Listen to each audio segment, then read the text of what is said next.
Hey guys, how's it going? So, as promised, we're now talking about the Iron Condor. Okay, super weird name. I still don't know who came up with it. I'm sure there's history on it, but we don't care. It is just a bear call plus a bull put.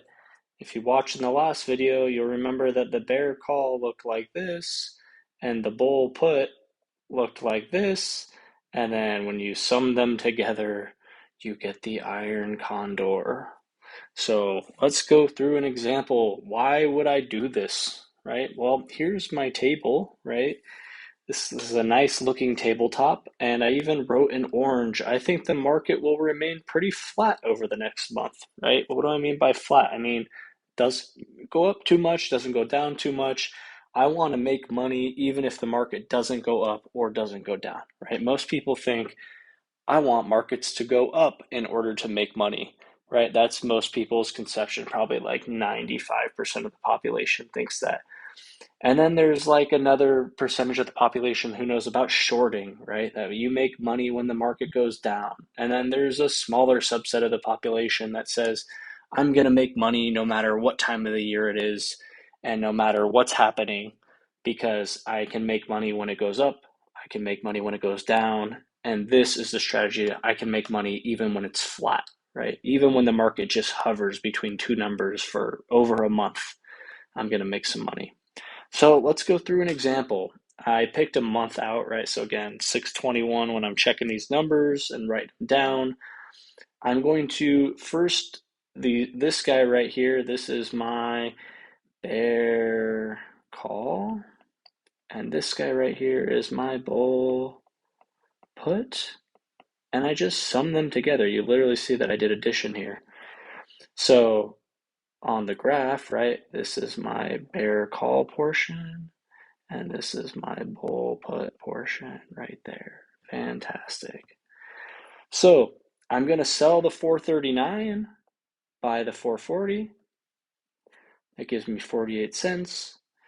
I sell the 431 here and I buy the 430, right? So down here, that gives me 24 cents. I add them together, I get 72 cents.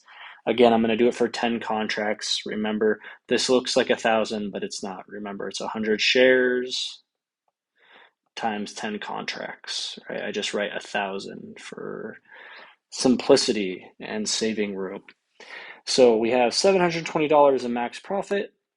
The max loss, here's the calculations down here. You don't have to memorize them. I still look them up pretty consistently unless I'm using a strategy like this pretty often. You know, if it's a calendar spread or ratios, I still look up the profiles. So no need to memorize them 24/7. They're readily available on Google or ChatGPT or whatever you care about. So the max loss is the long call minus the short call minus the premium. It's essentially exactly the same as just the bear call side. This could be the same as the bull put side. I just wrote the long call. So it's the 440 minus the 439 minus the 72, and you get 29 cents.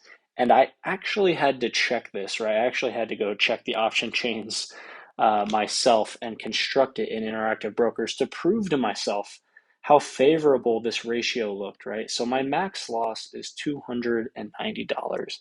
If you remember all the other strategies, I would make much less max profit, or maybe not much less, right? But they were pretty even.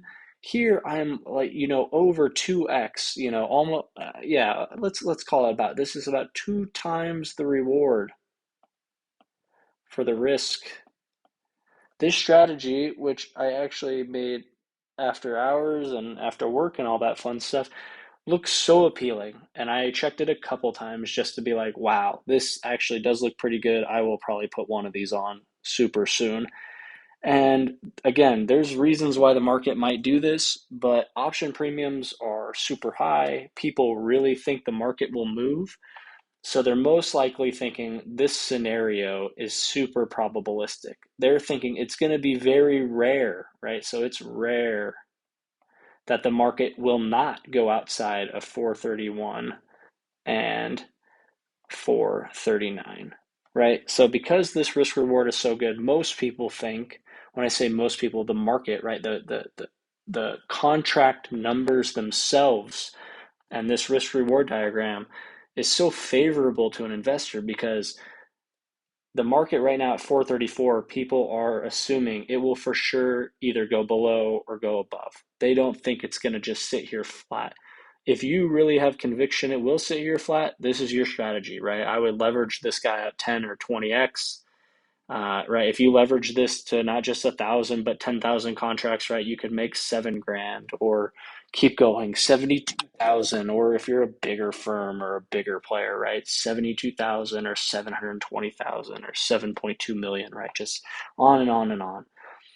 So the upper break even, right, is this guy right here. I just didn't put him in because on both of these guys because I didn't want so many numbers on the graph, right? I just add the premium to the short call side, so 439, right? So this is going to be 439.72, and then this break even over here is going to be 430.28, right? So as long as, right, the market over the course of 1 month remains between this number and this number, 431, and 439, I make my money, right? So I have cushion to the left, right? So this is my cushion. And then this is also my cushion. So I have more cushion to the upside, right? I mean, it's just really the way I drew it. It's not much more, but I have cushion to the left, cushion to the right. Market sits there for a month. I make 720 bucks for a flat market. And that's essentially all the Iron Condor is, right? These are a lot of my favorite strategies, and sometimes it's favorable to, use the bull put, and sometimes it's favor use the bear call, and sometimes it's favorable to use them all together. And there's a million other like calendar spreads, timelines is what you really care about, and a lot of fun stuff. All right, guys, I hope this video was informative, and I will talk to you soon.